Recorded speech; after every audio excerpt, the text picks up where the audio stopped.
Hello student, how are you? कैसे हैं आप? मैं हूं आपका अपना मुकेश सर। और डियर स्टूडेंट, लास्ट क्लास में हमने देखा था क्या चीज़, विद्युत चुंबकीय तरंग कैसे उत्पादन किया जाता है, उत्पन्न किया जाता है, हर्ट्ज ने उसको कैसे जनरेट किया, ठीक है। मार्कोनी का क्या भूमिका रहा।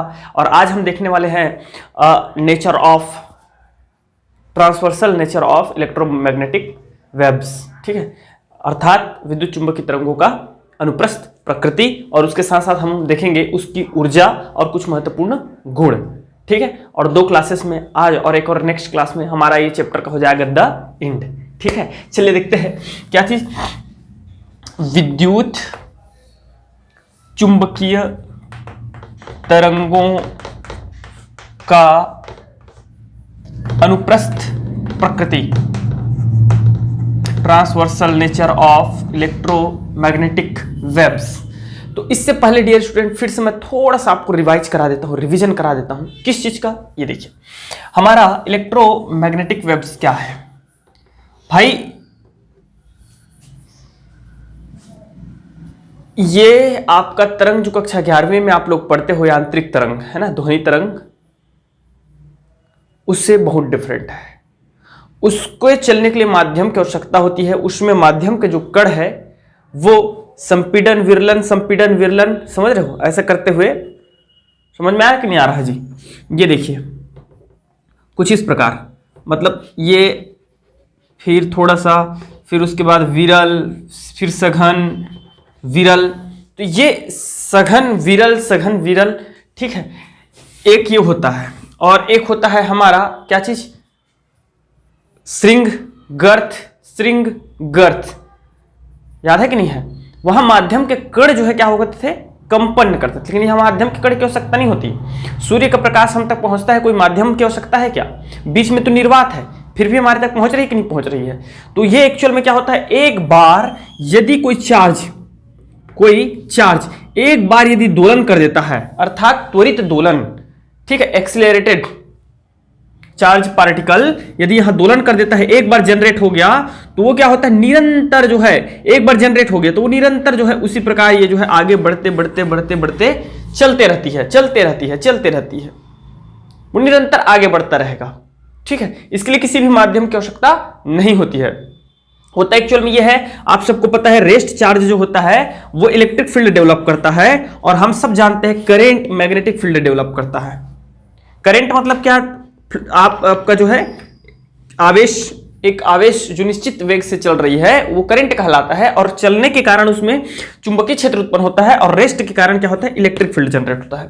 तो यदि कोई एक्सीलरेट करता है, मतलब उसके वेग में परिवर्तन होता है, अर्थात रुकता है चलता है, रुकता है चलता है, अर्थात दोलन करता है, दोलन करता है, तो उसके कारण हमारा क्या उत्पन्न हो जाता है, विद्युत चुंबकीय तरंगे उत्पन्न हो जाती है। और मैं सबको बताया हूं कि विद्युत चुंबकीय तरंगे होती है वह, अगर मैं इसको x, इसको y और इसको z अक्ष मानूं, तो विद्युत चुंबकीय तरंगे होती है, उसमें जो विद्युत क्षेत्र होता है और चुंबकीय क्षेत्र होता है वे एक दूसरे के लंबवत एवं तरंग संचरण की दिशा के भी लंबवत होता है।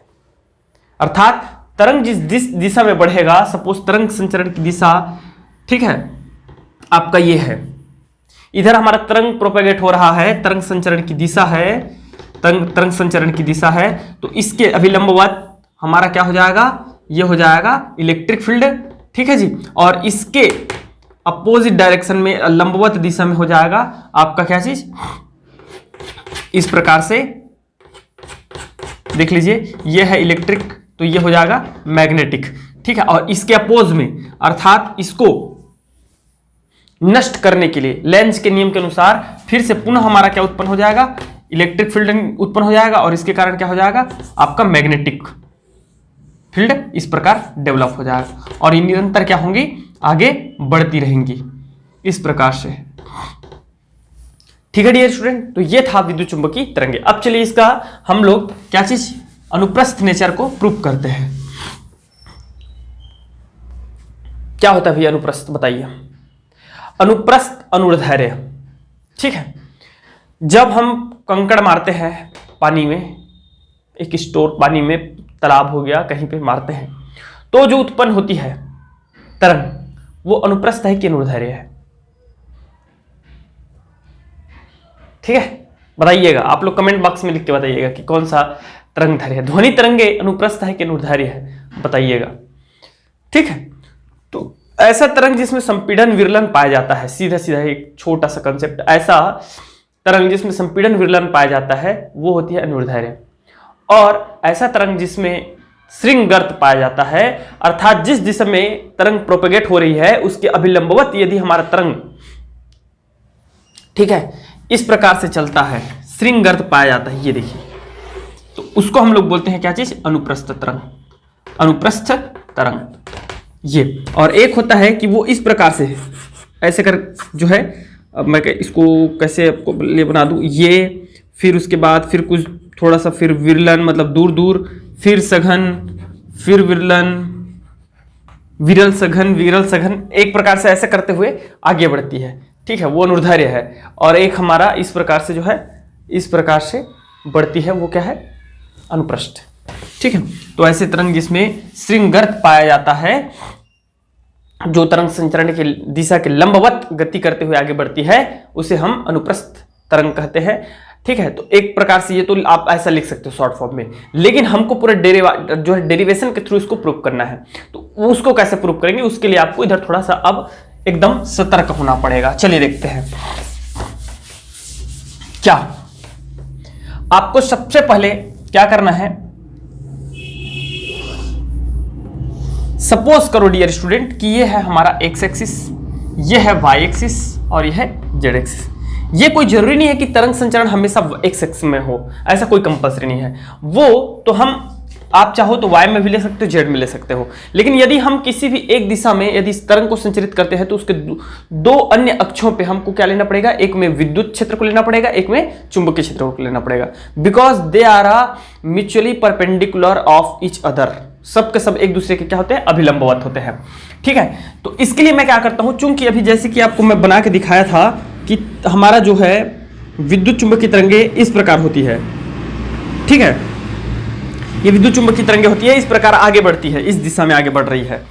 तो एक्चुअल में जो तरंग जिस रूप में बढ़ती है उसको बोलते हैं हम लोग तरंगाग्र। क्या बोलते हैं, तरंगाग्र। जब मैं इसको आपको अध्याय 10 में पढ़ाऊंगा, जब हम लोग पढ़ेंगे तरंग प्रकाश की, तरंगाग्र किसे कहते हैं। एक्चुअल में जो तरंग होते हैं वो किस प्रकार बढ़ते हैं, तरंगाग्र के फॉर्म में बढ़ते हैं। तो ये सपोज करो कि इस दिशा में आगे बढ़ रहे हैं, और इसके लिए मैं एक काम करता हूं, इस तरंगाग्र को मैं एक चीज मान लेता हूं, वो है एक क्यूबॉइड, अर्थात घनाभ के रूप में इसको मैं जो है मान लेता हूं। तो चलिए एक घनाभ बनाते हैं, जो कि वास्तव में क्या है, एक तरंगाग्र है।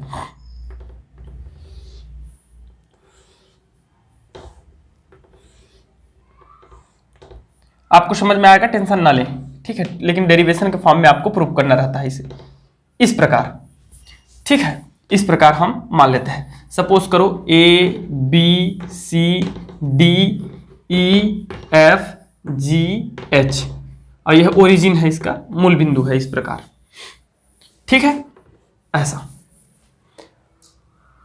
ओके, और तरंग संचरण की दिशा ये है, तरंग संचरण। अब डियर स्टूडेंट समझते जाइएगा, बहुत थोड़ा सा कॉम्प्लिकेटेड भी है ये। ठीक है, और समझ में आ जाएगा आपको। सुनिए क्या करते हैं, ये तरंगाग्र जो है, यह तरंगाग्र है। ठीक है, तरंग आगे बढ़ रही है, इसको मैंने क्या मान लिया, एक क्यूबॉइड के रूप में मान लिया है। किसी क्षण तरंग, हमारा जो किसी क्षण तरंग क्या होगा, इस बिंदु पर होगा, और कुछ समय पश्चात कहां पहुंच जाएगा, यहां पहुंच जाएगा। किसी समय इस बिंदु पर होगा और किसी समय कहां पहुंच जाएगा, इस बिंदु पर वह जो है पहुंच जाएगा। ठीक है, तो आप सबको पता है गाउस का नियम, गाउस का नियम या मैक्सवेल का द्वितीय नियम।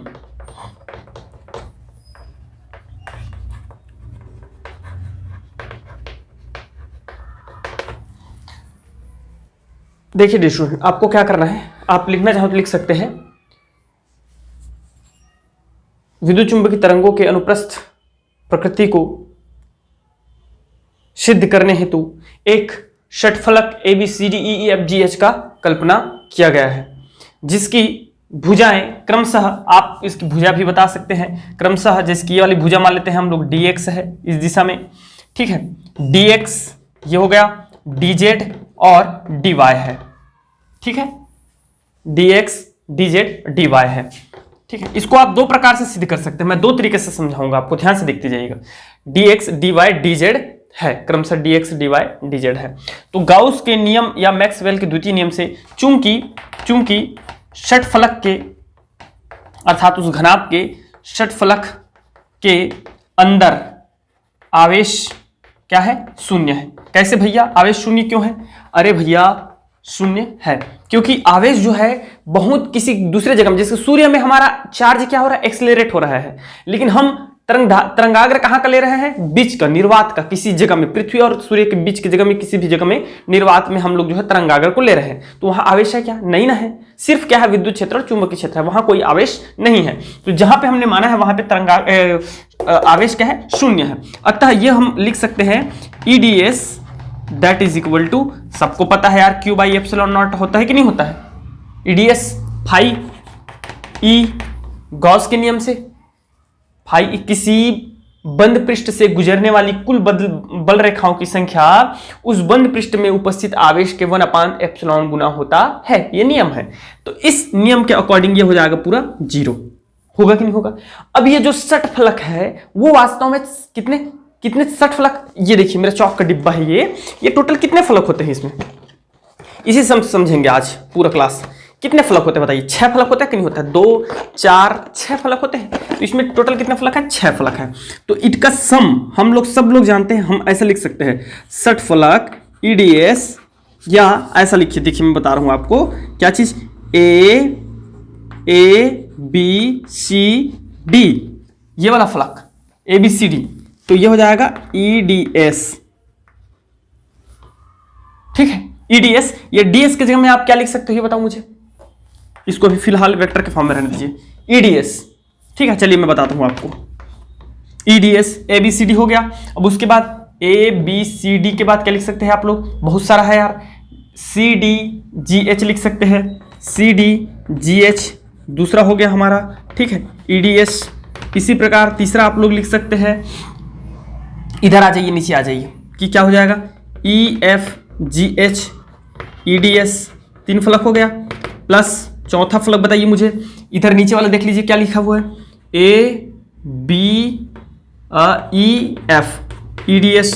अब उसके बाद सामने का फलक देख लीजिए, फ्रंट का फलक, इधर का फलक देख लीजिए, ADHE क्या हो जाएगा, ADHE, ठीक है, सॉरी ADHE, और ये हो गया EDS, प्लस पीछे का फलक देखिए क्या लिखा है, BFCG CGBF, और ये हो गया EDS that is equal to क्या हो जाएगा, पूरा समेशन ऑफ क्या हो जाएगा, टोटल EDS पूरा षटफलक का, और षटफलक का पूरा क्या है, 0 है। इतना कंसेप्ट क्लियर है आपको, इतना कंसेप्ट क्लियर है जी, पूरा समझ में आ गया, इतना चीज समझ में आ गया अच्छे से। अब देखिए, अब मैं क्या कर रहा हूं इसको समझते जाइएगा। 2 तरीके से बना सकते हैं, जो अच्छा लगेगा वैसा बनाइएगा आप एग्जाम में, 2 तरीके से सुनते जाइए क्या चीज है। इसको चाहो तो DS क्या है, DS मतलब एक छोटे से पार्ट का क्या है, पृष्ठीय क्षेत्रफल है, परिवर्तित पृष्ठीय क्षेत्रफल, जिसको और हम सबको जानकारी जानते हैं कि एक आयत, क्योंकि सब फलक क्या है, आयत के फॉर्म में है, और आयत में होता है लंबाई और चौड़ाई, या लंबाई चौड़ाई या 2 भुजा होते हैं, ठीक है, सब में 2-2 भुजा आपको मिल जाएंगे इजी वे में, ठीक है। तो इसके जगह में आप क्या कर सकते हैं, जैसे कि सपोज करें कि मैं एक ले रहा हूं CD ABCD ही ले रहा हूं, तो ABCD में कौन कौन सा भुजा है, DY और DZ, तो आप लिख सकते हैं EDYDZ लिखा जा सकता है, एक तरीका यह है। दूसरा तरीका यह है मेरे भाई कि ये देखिए, ये फलक है, और हम एक काम करते हैं, क्या करते हैं पता है, हमारा तरंग संचरण इस दिशा में हो रहा है, तरंग संचरण किस दिशा में हो रहा है, इस दिशा में हो रहा है। हम एक काम करते हैं, नेगेटिव ले लेते हैं, विरोधाभास वाला कंसेप्ट ले लेते हैं। कौन सा कंसेप्ट है, विरोधाभास वाला, चलो उसी में समझाते हैं आपको कि इस दिशा में, मान लो इस दिशा में हमारा तरंग आगे बढ़ रहा है, प्रोपोगेट हो रहा है, तो मैं एक काम करता हूं कि विद्युत क्षेत्र को भी इसी दिशा में मान लेता हूं, जो कि गलत है, विद्युत क्षेत्र इस दिशा में नहीं है, विद्युत क्षेत्र सदिश इस दिशा में नहीं है। विद्युत क्षेत्र सदिश आपका या तो y में होगा या तो z में होगा, क्योंकि तरंग संचरण इस दिशा में हो रहा है, तो एक उसके आपका सब क्या है, एक दूसरे के लंबवत है, तो या तो z में होना चाहिए, y में होना चाहिए, तो z में। लेकिन मैं क्या मान लेता हूं कि विद्युत क्षेत्र सदिश किस दिशा में है, x ही दिशा में है। किस दिशा में है, x के दिशा में है। चलो इससे समझ में आ जाएगा आपको। ये E कौन सा दिशा में है, EX दिशा में है, ठीक है। और जो कि पहले किसी टाइम क्या था, EX था, और अभी क्या है, EX डैश है। आगे बढ़ के तरंगाग्र कहां चला गया है, पहले कहीं किसी टाइम EX यहां पर था, G यहां पर था, G पर था, FG पर, और वो आगे बढ़ के कहां चला गया है, BC पर पहुंच गया है, ठीक है। और उसकी दिशा क्या है कि X के दिशा में है। मुझे पता है कि X के दिशा में नहीं है, लेकिन मैं मान लेता हूं कि X के दिशा में है। समझाऊंगा, लास्ट में समझ में आ जाएगा। अभी मान लेते हैं कि x के ही दिशा में है। तो x के दिशा में है, तो ये देखो हमारा विद्युत क्षेत्र सदिश की दिशा है इधर, और इस पृष्ठ की दिशा जो आप देख रहे हैं ABCD, उस पृष्ठ की दिशा भी क्या है, इसी दिशा में है। पृष्ठ की भी दिशा वही दिशा है, और हमारा विद्युत क्षेत्र सदिश की दिशा भी वही दिशा है। मतलब इसको देखते जाइएगा आप, पूरा इसी को मान लीजिए, ये इस प्रकार बढ़ रहा है, ठीक है, इस प्रकार हमारा बढ़ रहा है। तो इसी दिशा में विद्युत क्षेत्र सदिश को हमने माना, और इस पृष्ठ के लिए पृष्ठ की दिशा क्या होगी भाई, पृष्ठ की दिशा उसके लंबवत होती है, पृष्ठ के लंबवत होती है, तो इसी दिशा में है। तो दोनों क्या है, एक दूसरे के लंबवत है। तो ये जो वाला ABCD जो है उसके साथ एंगल कितना बना रहा है, 0 एंगल बना रहा है। तो आप जब इसको सॉल्व करोगे डियर स्टूडेंट, इसको सॉल्व करोगे, यहां आपको दिख रहा होगा, उम्मीद करता हूं, नीचे में मैं सॉल्व कर देता हूं। तो इसको हम जब सॉल्व करेंगे तो क्या आ जाएगा, EDS कॉस क्या हो जाएगा, 0 हो जाएगा। रीजन क्या है कॉस 0 होने का, क्योंकि इसी दिशा में हमारा पृष्ठ का दिशा भी यही है, और विद्युत क्षेत्र की दिशा भी यही है।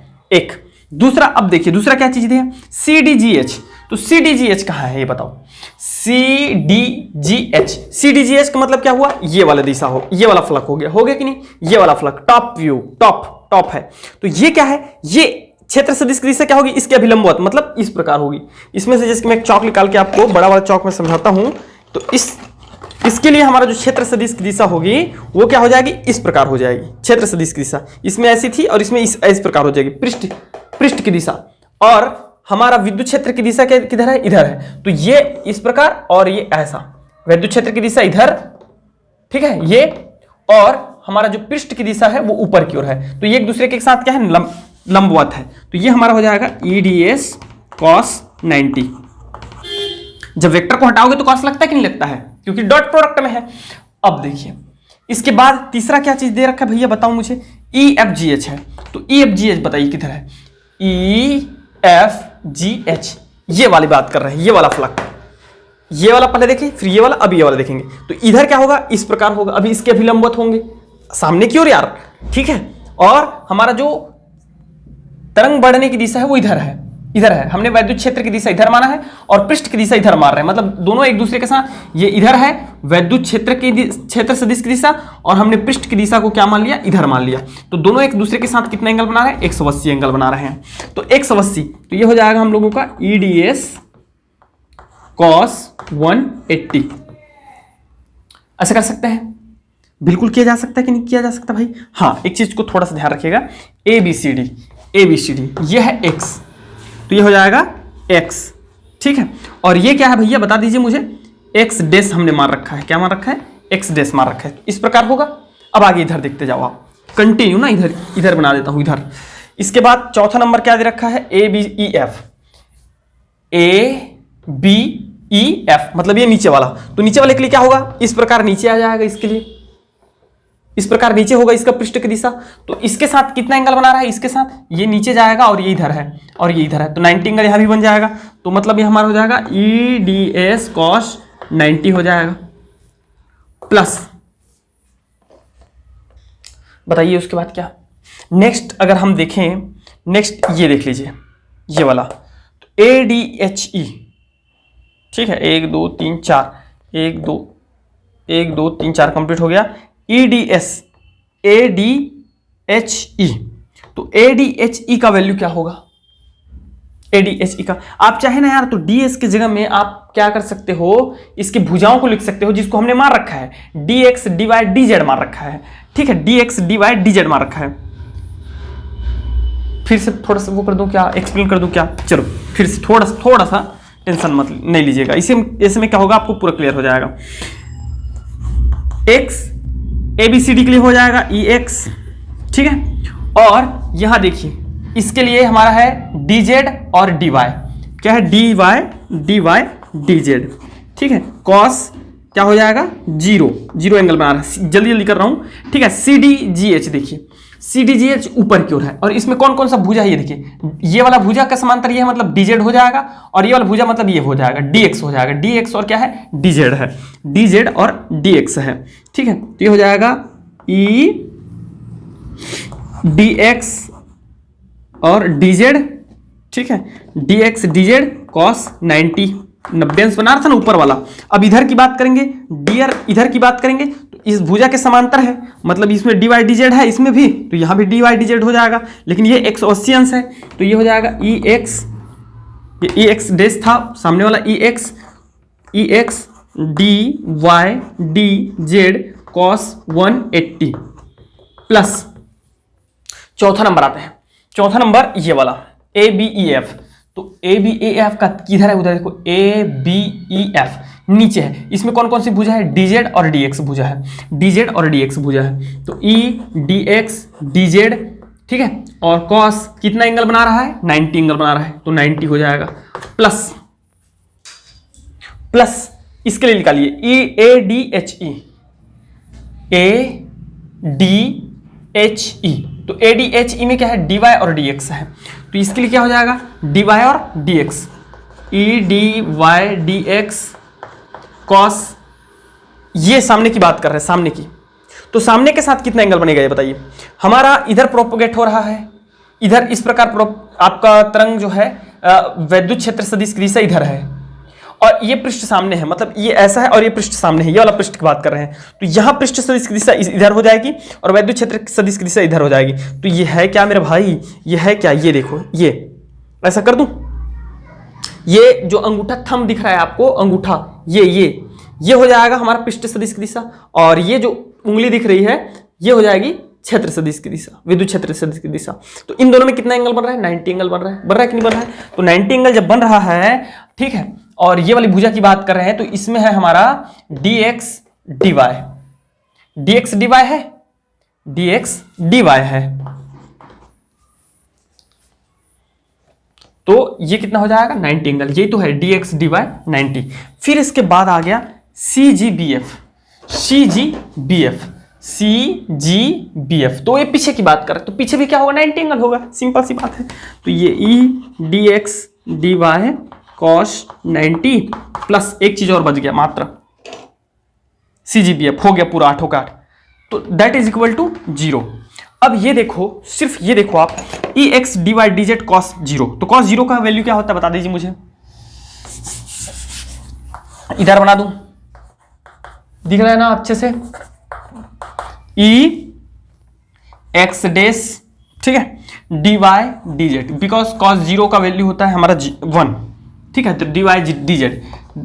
अब उसके बाद ये तो पूरा 0 हो 90 है, मतलब 0, 180 का कितना होता है, cos 180 का होता है -1, ठीक है, तो ये हो जाएगा -EX dy dz, ठीक है ना, -1 हुआ, cos 180 का -1 हुआ, तो इसके साथ ये हो जाएगा, और बाकी सब देखो 90 जितना है सब 0 हो जाएगा, और दैट इज इक्वल टू पूरा क्या हो जाएगा 0 हो जाएगा।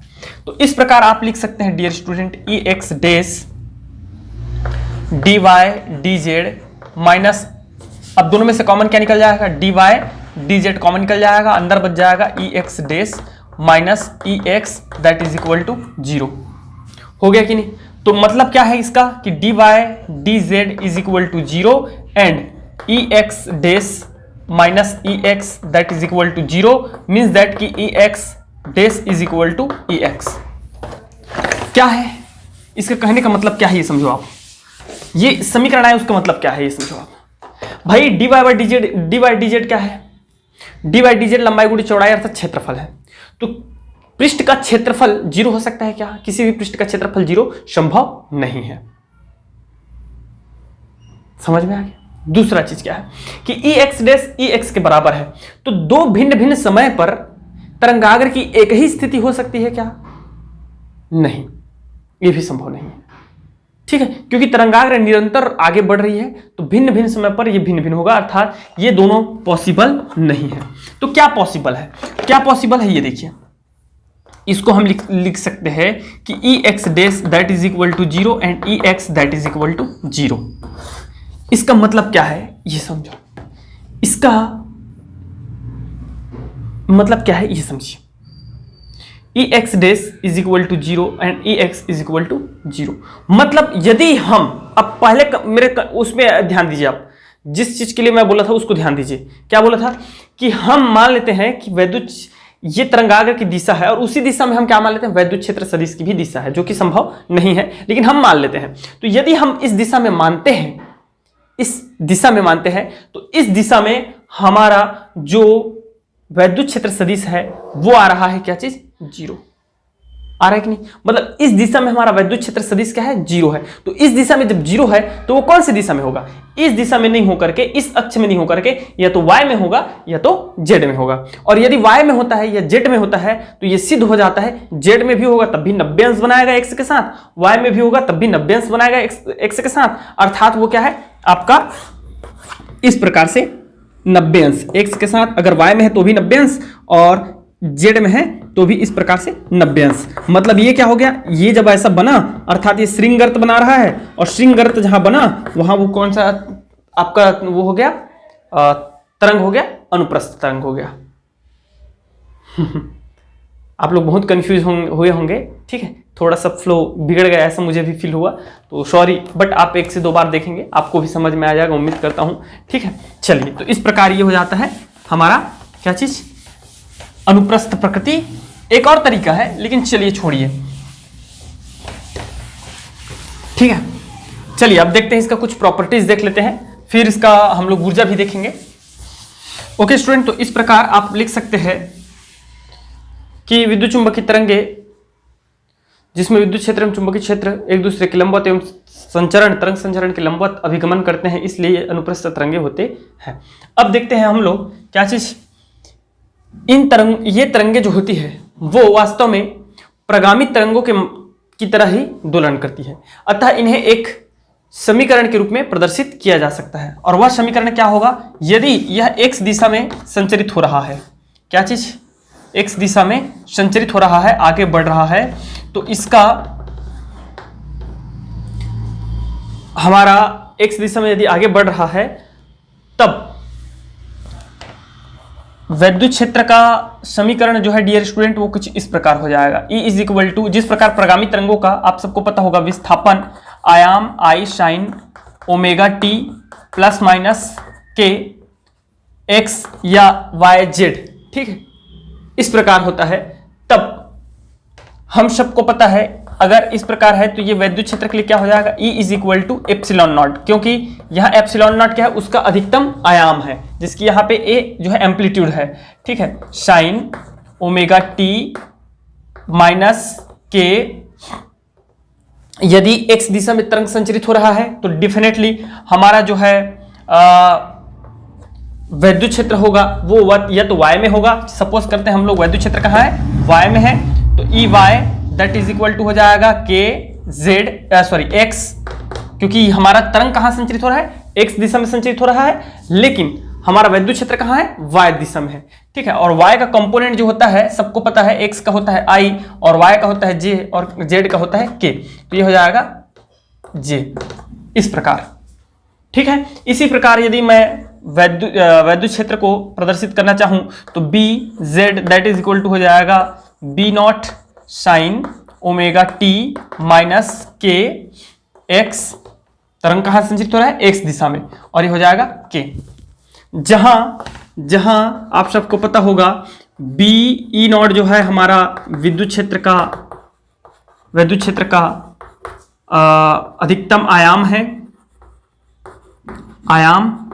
ठीक है, पिक वैल्यू है, और बी नॉट जो है हमारा किस चीज का, चुंबकीय क्षेत्र का है, और डियर स्टूडेंट जो ओमेगा है उसको हम लोग बोलते हैं कोणीय वेग, जिसका वैल्यू आप सबको पता होगा 2 पाई बाई न्यू, जहां न्यू क्या है, न्यू या एफ, जहां न्यू या एफ क्या होती है, फ्रीक्वेंसी होती है, आवृत्ति होती है, या आप लोग लिख सकते हो 2 पाई बाई टी लिख सकते हैं, जहां टी क्या है, आवर्तकाल है, और टी के इस जगह में हम लोग लिख सकते हैं न्यू या एफ, जहां न्यू या एफ क्या है, आवृत्ति है। आप सबको पता होगा यार, nu is equal to 1/t। आवर्तकाल क्या है, एक चक्कर पूर्ण कंप्लीट करने में लगा समय है, जिसकी यदि हम तरंग के रूप में बात करें तो यदि वो इस प्रकार से यहां से प्रारंभ हो रहा है और एक बार पीक वैल्यू ऊपर गया, ठीक है, फिर उसी मध्य में आया, तो यहां पे नहीं होता है, ये आवर्तकाल नहीं है, नीचे भी जाएगा पीक वैल्यू यहां, उसके बाद मध्य में जब आता है, अर्थात ये हो गया पाई बाई 2 और ये हो गया पाई बाई 2, अर्थात टोटल कितना हो गया पाई, अर्थात ये 90 और ये 90 कितना हो गया 180। तो 180 मतलब एक पूर्ण सर्कल। तो एक वृत्त जब कंप्लीट होता है तब हम उसको बोलते हैं आवर्तकाल कहते हैं, और आवर्तकाल के व्युत्क्रम को ही हम लोग आवृत्ति कहते हैं। ठीक है, तो इस प्रकार यह है कोणीय वेग। और के जो है उसको बोलते हैं डियर स्टूडेंट हमारा संचरण स्थिरांक। क्या बोलते हैं, संचरण स्थिरांक, जिसका वैल्यू होता है आपका 2 पाई बाई लेमडा। क्या होता है, 2 पाई बाई लेमडा। यदि इन वैल्यूज को आप ऊपर में अगर रखते हैं, सपोज करो कि इन वैल्यूज को हम लोग ऊपर में रख देते हैं, तो किसी एक का अगर मैं निकालूंगा तो ई वाई जैसे निकाल रहा हूं, तो E Y that is equal to हो जाएगा ई नॉट साइन ओमेगा का मान हो जाएगा 2 पाई बाई कैपिटल टी ना, यहां है ये स्मॉल टी, माइनस के का वैल्यू हो जाएगा 2 पाई बाई लेमडा एक्स, और ये हो जाएगा जे। तो दोनों में से आप लोग एक चीज कॉमन निकाल सकते हो, वो है आपका साइन 2 पाई कॉमन निकल जाएगा, और अंदर में बच जाएगा हम लोगों का टी बाई टी, और इसको हम लिख सकते हैं न्यू, और अपन टी को लिख सकते हैं न्यू माइनस 2 पाई तो बाहर निकल चुका है, ये हो जाएगा एक्स बाई लेमडा, और ये हो जाएगा जे। ठीक है, सिमिलरली इसी प्रकार हमारा बी जेड का वैल्यू क्या आ जाएगा, E naught B naught sine 2 pi T nu minus X by lambda, और ये हो जाएगा हम लोगों का क्या हो जाएगा जी, के हो जाएगा। तो आप दोनों में देख रहे होंगे, दोनों में जो कलांतर है वो क्या है, 0 है। अर्थात इससे हमारा एक निष्कर्ष निकलता है कि वैद्युत क्षेत्र और चुंबकीय क्षेत्र दोनों क्या होते हैं, समान कला में होते हैं और समान कला में ही आगे बढ़ते हैं। ठीक है, तो इन थोड़ा सा इसको जो है आप थोड़ा सा याद रख लीजिएगा, हो सकता है कहीं से एक आकर न्यूमेरिकल क्वेश्चन आ जाए। ओके, और कुछ गुण देखते हैं इसमें क्या क्या है भैया, ये देखो आप। मैक्सवेल के अनुसार, अकॉर्डिंग टू मैक्सवेल के अनुसार, मैक्सवेल ने क्या निकाला, मैक्सवेल ने वैद्युत क्षेत्र और चुंबकीय क्षेत्र का अनुपात निकाला, वैद्युत क्षेत्र और चुंबकीय क्षेत्र का अनुपात निकाला, जिसके अनुसार इनका जो अनुपात होता है, रेशियो होता है डियर स्टूडेंट, वो होता है C that is equal to E X, किसमें लिखे थे, वाई में ना, और बी जेड। इस प्रकार इनका जो रेशियो होता है वो कांस्टेंट होता है, और वो कांस्टेंट कितना होता है, 3.8 multiply 10 to the power 3 multiply 10 to the power 8 metre पर सेकेंड। अर्थात इनका जो वेग होता है, चाल होता है, वो प्रकाश के चाल के इक्वल होता है। ठीक है, द स्पीड ऑफ लाइट के बराबर होता है इन दोनों का रेशियो। ओके, तो ये जो है किसने निकाला था, मैक्सवेल ने निकाला था। इसी प्रकार आप इसको लिख सकते हैं, इसका इक्वेशन आप वहां से देख करके लिखा जा सकता है, क्या चीज कि E naught divide by B naught, इनके आयामों का अनुपात भी क्या हो जाएगा, कांस्टेंट हो जाएगा। इसके साथ साथ स्टूडेंट उन्होंने मैक्सवेल के अनुसार निर्वात की जो ऊर्जा होती है, निर्वात में प्रकाश की चाल,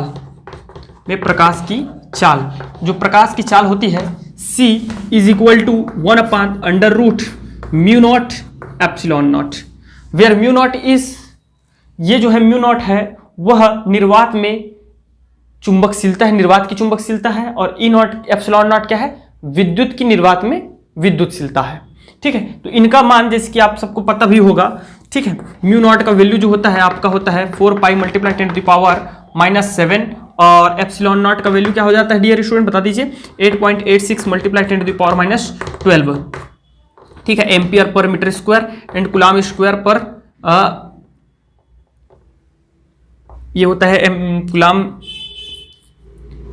एम्पियर मीटर स्क्वायर, ऐसा कुछ समथिंग। ठीक है, तो इस वैल्यूज को जब आप यहां पे रखेंगे इस वैल्यूज को, तो यह हमारा जो वैल्यू आता है C इज इक्वल टू वह जो आता है वो आता है हमारा 3 मल्टीप्लाई 10⁸ मीटर पर सेकेंड। ठीक है, तो इस प्रकार इसका भी प्रकाश का जो चाल होता है निर्वात में वो होता है हमारे इस सूत्र के द्वारा दिया जाता है। इसलिए इस फॉर्मूले को याद रखिएगा, थोड़ा सा ये फॉर्मूला यूजफुल है। ठीक है, इस प्रकार ये फॉर्मूला क्या है, यूजफुल है, और कुछ कुछ न्यूमेरिकल क्वेश्चन हम इस फॉर्मूला के माध्यम से करने वाले हैं। ठीक है, इसी प्रकार किसी पारदर्शी माध्यम में विद्युत चुंबकीय तरंगों की जो चाल है उसको कुछ इस फॉर्मूले से दिया जाता है, V that is equal to 1/√μ and epsilon. जहां म्यू है और एप्सिलॉन है वह निरपेक्ष चुंबकशीलता है। ठीक है, निरपेक्ष चुंबकशीलता म्यू नॉट निरपेक्ष किसी माध्यम में निरपेक्ष चुंबकशीलता और एप्सिलॉन नॉट निरपेक्ष विद्युतशीलता है। तो यदि आप सबको पता होगा म्यू का वैल्यू होता है म्यू नॉट और म्यू आर एंड एप्सिलॉन का वैल्यू होता है एप्सिलॉन नॉट एप्सिलॉन आर। ठीक है, तो इस दोनों जब वैल्यूज को आप यहां रखोगे तो दैट इज इक्वल टू हो जाएगा 1/√μ naught mu R epsilon naught epsilon R. ठीक है, जहां आर क्या है, आपेक्षिक विद्युतशीलता है किसी अन्य माध्यम में वायु के रिस्पेक्ट में। ठीक है, तो इस वैल्यूज को रखेंगे तो हम इसको ऐसा भी लिख सकते हैं, कैसे लिख सकते हैं, V that is equal to 1/√μ naught epsilon naught √μ R epsilon R. लिख सकते हैं कि नहीं लिख सकते भाई, बोलिए। तो अब आप सब ने अभी देखा कि म्यू नॉट एप्सिलॉन नॉट का जो वैल्यू होता है वह हो जाता है हमारा 1/μ नॉट एप्सिलॉन नॉट का जो वैल्यू हो जाता है डियर स्टूडेंट वो हो जाता है C, और नीचे में रह गया हमारा क्या चीज, म्यू आर और एप्सिलॉन आर। ठीक है, और ये क्या है, माध्यम का अपवर्तनांक, क्या बोलते हैं इसको, माध्यम का अपवर्तनांक। तो इसके जगह में आप चाहें तो इस प्रकार से रख सकते हैं, इसको शो करते हैं न्यू से, किस चीज से, न्यू से। तो इस न्यू का वैल्यू जब निकालेंगे तो nu that is equal to C/V। तो किसी माध्यम का अपवर्तनांक जो होता है, किसी माध्यम का अपवर्तनांक प्रकाश की चाल और उस माध्यम में प्रकाश की चाल के निर्वात में प्रकाश की चाल और किसी माध्यम में प्रकाश के चाल के अनुपात के बराबर होता है, प्रकाश की चाल। ठीक है, तो ये चीज आप थोड़ा सा ध्यान में रखिए, ये छोटे छोटे क्वेश्चन है, न्यूमेरिकल क्वेश्चन के लिए यूजफुल हो सकते हैं। ओके, चलिए देखते हैं अब ऊर्जा।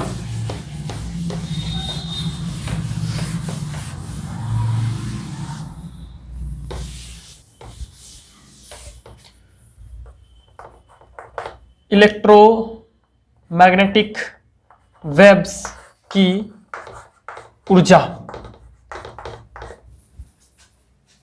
विद्युत चुंबकीय तरंगों की ऊर्जा। तो विद्युत चुंबकीय तरंगों की ऊर्जा क्या होती है, सुनिएगा, देखिएगा। विद्युत चुंबकीय तरंगे अपने साथ ऊर्जा को एक स्थान से दूसरे स्थान तक ले जाती है। जैसे सबको पता है तरंगे क्या करती है, ऊर्जा का स्थानांतरण करती है। ठीक है, ट्रांसफर ऑफ एनर्जी। जैसे कि मैं यहां पे खड़ा हूं रस्सी पकड़ के, मेरा दोस्त दूसरे छोर पर खड़ा है उसी रस्सी को पकड़ के, अब मैं क्या करता हूं, झटका देता हूं। ठीक है, इधर से झटका देता हूं तो मैं क्या कर रहा हूं, एनर्जी उस रस्सी को दे रहा हूं, और वो रस्सी क्या करता है, वो रस्सी भैया वो रस्सी अपने जगह में ही रहता है। ठीक है, और वह रस्सी क्या करते हैं, ऊर्जा को मेरे से लेकर के कहां तक ट्रांसफर कर देते हैं, मेरे दोस्त तक, और वहां उसको झटका फील होता है। जिसकी उदाहरण के लिए एक रस्सी है और यहां पे आपने चिन्ह लगा दिया ए, ठीक है, यहां पे चिन्ह लगा दिया बी, ठीक है, और यहां पे मैं खड़ा हूं एक्स और यहां पे मेरा दोस्त खड़ा है वाई। जब मैं इसको झटका दूंगा तो होगा क्या, ये बताइए। इसको जब मैं झटका दूंगा डियर स्टूडेंट, तो ये क्या होगा, ये हो सकता है ए ऊपर चला जाएगा, कहां चला जाएगा, ऊपर चला जाएगा, ठीक है, और इस प्रकार से मान लो बी कहां गया, नीचे आ गया, ठीक है, इस प्रकार नीचे आ गया, और ये इस प्रकार से कहां पहुंच जाएगा, झटका मेरे दोस्त वाई तक पहुंच जाएगा। लेकिन जब ये अपने वर्तमान स्थिति में आएगा, जब पूरा झटका खत्म हो जाएगा, हिलना खत्म हो जाएगा, तो ये कहां पे आएगा, अपने जगह में ही आएगा, और बी कहां आएगा, अपने ही जगह में आएगा। मतलब ए या बी संचरित नहीं हो रहे हैं, केवल क्या हो रहा है, ऊर्जा का स्थानांतरण हो रहा है यहां से वहां तक। और इसका अच्छा उदाहरण यह है कि सूर्य से हम तक ऊर्जा आती है। ठंड के दिनों में हम बाहर जो है धूप लेने के लिए बैठते हैं कि नहीं। जितने भी भैया हम सब जीवित हैं, पेड़ पौधे जीवित हैं, वो सबके कारण क्या है, रीजन क्या है, प्रकाश की ऊर्जा है, ठीक है, सूर्य से आने वाली ऊर्जा है। तो वो ऊर्जा कहां से आ रही है, सूर्य से हमारे तक पहुंच रही है, किस फॉर्म में, फॉर्म ऑफ इलेक्ट्रोमैग्नेटिक वेव्स के। तो आपको ऐसे लिखना है कि विद्युत चुंबकीय तरंगे ऊर्जा का एक स्थान से दूसरे स्थान तक स्थानांतरण करती है, जिसमें विद्युत क्षेत्र और चुंबकीय क्षेत्र दोनों में बराबर ऊर्जा की मात्रा होती है। निर्वात में या किसी भी स्थान पर संचरित हो रही विद्युत चुंबकीय तरंगों के एकांक आयतन में उपस्थित ऊर्जा की मात्रा को उस विद्युत चुंबकीय तरंग का ऊर्जा घनत्व कहते हैं। क्या कहते हैं, ऊर्जा घनत्व कहते हैं, ध्यान रखिएगा, ठीक है। विद्युत क्षेत्र की ऊर्जा को निम्न रूप में लिखा जाता है, और वह है dear student U E that is equal to 1/2 epsilon naught E square. और इसी प्रकार जो चुंबकीय क्षेत्र की ऊर्जा है, चुंबकीय क्षेत्र की ऊर्जा, उसको हम लोग लिखते हैं ऊर्जा U B that is equal to 1/2 B square by mu naught, जहां एप्सिलॉन नॉट और म्यू नॉट क्या है, एप्सिलॉन नॉट और म्यू नॉट जो है निर्वात या वायु की विद्युतशीलता, निर्वात या वायु की चुंबकीयशीलता, ठीक है। तो इस प्रकार कुल ऊर्जा अर्थात विद्युत चुंबकीय तरंगों की कुल ऊर्जा जो होगी वो हो जाएगी U that is equal to U E plus U B that is equal to 1/2 epsilon naught E square plus 1/2 mu naught B square by mu naught, ठीक है। अब यहां लिखिएगा चूंकि विद्युत चुंबकीय तरंगे समय t के साथ ज्यावक्रीय दोलन करते हैं, कोसाइन के फॉर्म में चलते हैं, ठीक है, ज्यावक्रीय दोलनों के रूप में संचरित होते हैं। अतः E is equal to E R M S, हमने प्रत्यावर्ती धारा में पढ़ा है, इस चीज को पढ़े हैं। E is equal to E R M S, root means square, वर्ग माध्य मूलमान, और B इज इक्वल टू ले लेते हैं हम लोग क्या चीज, बी आर एम एस।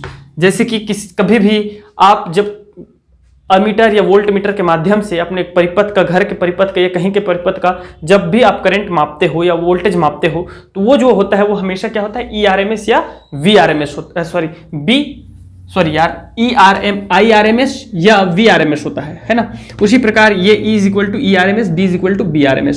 इस वैल्यूज को यहाँ पे जब हम रखेंगे तो U इज इक्वल टू हो जाएगा, बोलिए क्या हो जाएगा, 1/2 एप्सिलॉन नॉट, और ये हो जाएगा हम लोगों का E square RMS plus 1/2 epsilon क्या है जी, BRMS का square divided by mu naught. अब हम सब जानते हैं मेरे भाई मेरे दोस्त क्या चीज, कि I is equal to IRMS is equal to I naught by under root 2।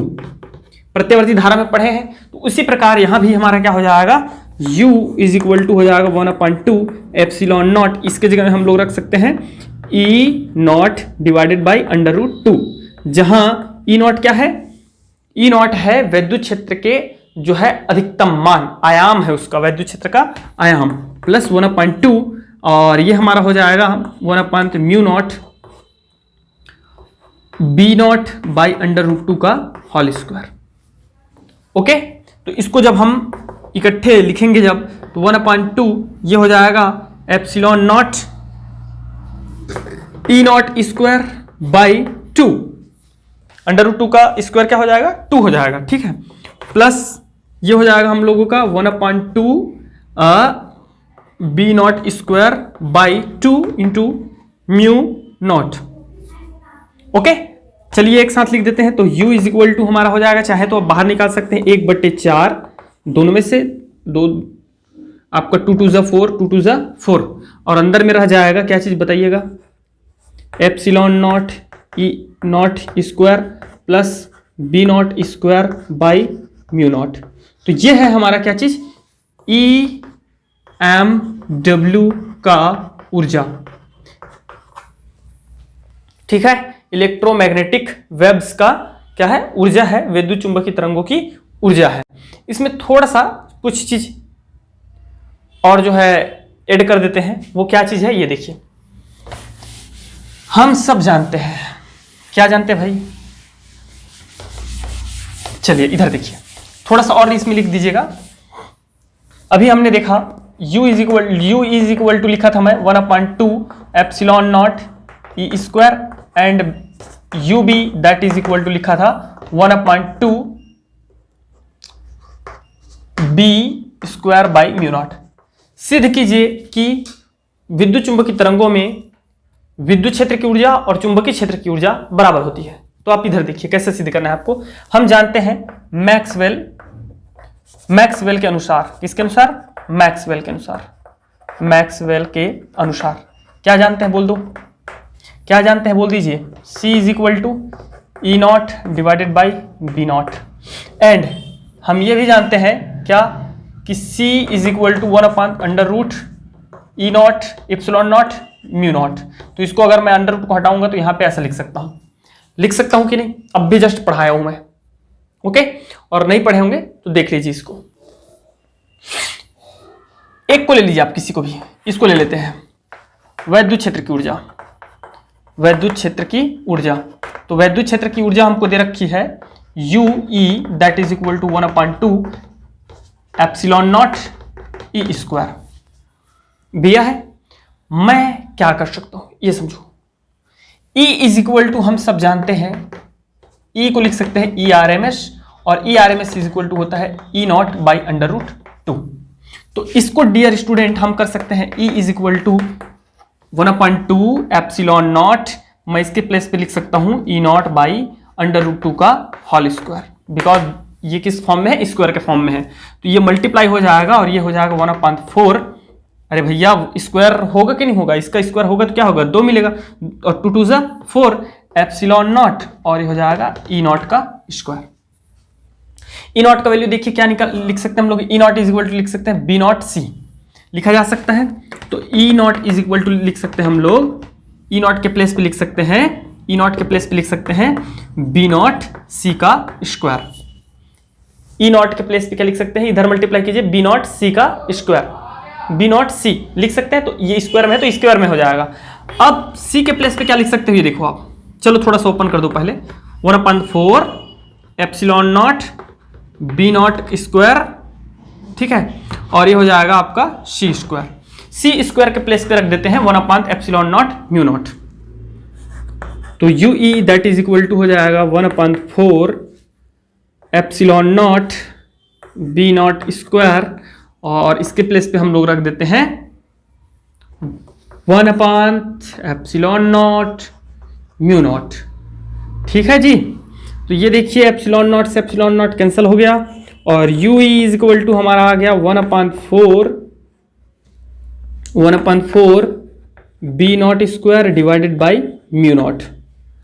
आया कि नहीं आया? इसको मैं कैसे लिख सकता हूं, ये देखो, और कैसे लिख सकता हूं, इसको सॉल्व कर सकता हूं, 1/2 इंटू 2 लिख सकता हूं, और यह है बी नॉट स्क्वायर और नीचे में है म्यू नॉट, ऐसा लिख सकता हूं ना 4 के जगह में। और इसको मैं कैसे लिख सकता हूं, देखो इतना को कैसे लिख सकता हूं, इतना को पकड़ लीजिए, बी नॉट बाई √2 का होल स्क्वायर 1/2 म्यू नॉट। कुछ नहीं किया हूं मैं, देखो बी नॉट स्क्वायर है तो इसको ओपन करोगे तो बी नॉट स्क्वायर होगा, √2 का स्क्वायर क्या होगा भैया, 2 होगा, तो मैं ऐसा लिख सकता हूं। अब इसके प्लेस पे क्या लिखा जा सकता है, इसके प्लेस पे हम लोग लिख सकते हैं, जिस प्रकार ये होता है उसी प्रकार b बराबर होता है BRMS और that is equal to B naught by √2। तो हम लोग बी नॉट बाई √2 की जगह में लिख सकते हैं b, सीधा सीधा। तो ये हो जाएगा डियर, दिख रहा है सबको, इसके प्लेस पे हम लोग क्या लिख सकते हैं, आगे लिखिएगा 1/2, ये इसको सामने में रख दीजिए, और इस पूरे के जगह में हम लोग लिख सकते हैं b, क्या लिख सकते हैं b, और अपान में क्या है √μ नॉट।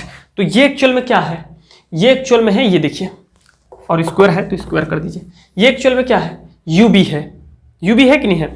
तो यहां पे हमारा हो गया ue that is equal to ub, ue is equal to ub। थोड़ा सा देख लीजिएगा, ठीक है, इसको मैनेज कर लीजिएगा, कुछ मैनेज करने की जरूरत नहीं है, समझा रहा था, समझ में आ गया होगा उम्मीद करता हूं मैं, सीक्वेंस में लिख लीजिएगा थोड़ा सा। तो ue is equal to ub, अर्थात वैद्युत क्षेत्र की ऊर्जा और चुंबकीय क्षेत्र की ऊर्जा बराबर होती है। तो आज के क्लास में बस इतना ही, नेक्स्ट क्लास में हम लोग देखेंगे इसके कुछ महत्वपूर्ण गुण जो आपको जानना बहुत जरूरी है, और देखेंगे हम लोग स्पेक्ट्रम, वैद्युत चुंबकीय तरंगों का स्पेक्ट्रम देखेंगे, जिसमें जितने भी हमारे रेडियो तरंग है, सूक्ष्म तरंग है, पराबैंगनी किरणें हैं, एक्सरे है, ठीक है, एक्स किरणें हैं, दृश्य तरंगे हैं, कौन कैसे उत्पादन किया, इसको किसके किसके नाम पर है, ठीक है जी। जैसे सूक्ष्म तरंगों का तो हर्ट्ज है, ठीक है, उसके बाद रेडियो तरंग है तो हर्ट्ज है, फिर सूक्ष्म तरंग है, फिर आपका दृश्य तरंग का न्यूटन ने खोज किया था, मार्कोनी, सब पढ़ेंगे उसको, ठीक है। तो नेक्स्ट क्लास में thank you very much, best.